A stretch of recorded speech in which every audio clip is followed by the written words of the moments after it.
Bu shanba yakshanbada ayol ikkilaylan ismini qo'shib ishladi. Yakshanba tush bilan ishdan tushib uyga kelib, yon telefoniga hamroh bo'ldi. Ayol tushdan keyin sal baldur ishdan tushib kelib, birdam dam og'iz kelgan edi.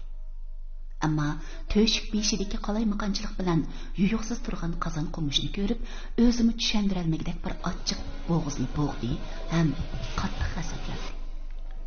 Yolg'izmi? Shanba-yakshanbalarimmi yo'q hozir. Har kun ismini qo'shib ishlayapman. Yerim charchab uyga kelsam, uylarga jangaldek bo'lib ketibdi. Qozon qo'mishni bo'lsin, jutay demabsiz-ku. Bizning ishimiz ayrıqliq Gulari. Men sirtdan ishirmasu, siz uydan ishirmasu.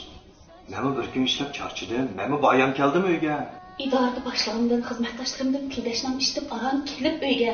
Illa oilam qaytib keldim desam, endi qozon qo'mishadigan kichikgina bir ishni sening bilan deb ayramliq ishkimiz. Qo'lda qilma. Sen nima qilib qo'ydim? Qachon qashqan shu tamarutma qo'sarishdi. Qozon qo'mishni yumamsiz. Yoshaqma bo'ldi. Bular Bugün ya qozon qo'mishni yeysiz. Ya ochirishimiz.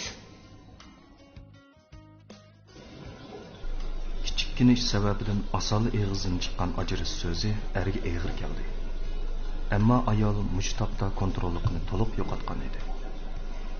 Untinsiz o'rnidan turib, sukut bilan eshikdan chiqib ketdi. Ayoliga haqiqatan kuyinadi.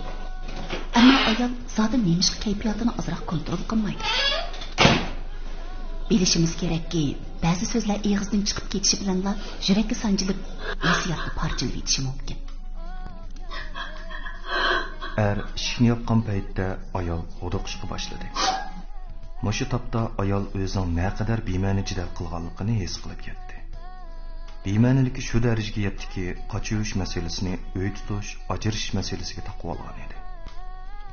Ayol nima qilarini bilolmay qoldi. Erining o'zini qaysi darajada yaxshi ko'rdigini uning 5 qo'ldek oydin edi.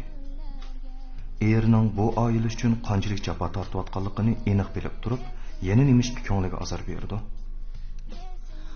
Ayol erining chiqib ketgandagi ilojsiz qolgan chiroy ifodasi va hasratlik gavdasini o'ylab, o'zini qattiq qachotliqsi keldi.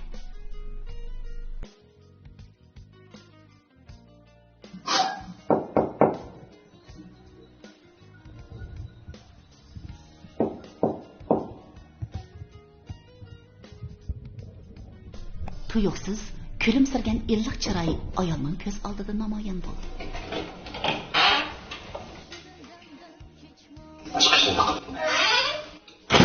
Uyda qachish yo'q tugatgan. Eski talla bozorda kishi olib, eksas qachish yo'qligini tavsiya qilgan. Cho'nglab kirdim.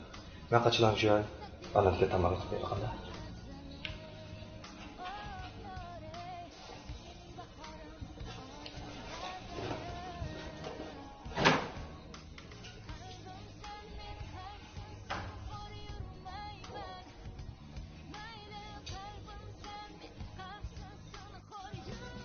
Nemiz har qitim so'qishib qolsak, menga yo'l qo'ysiz.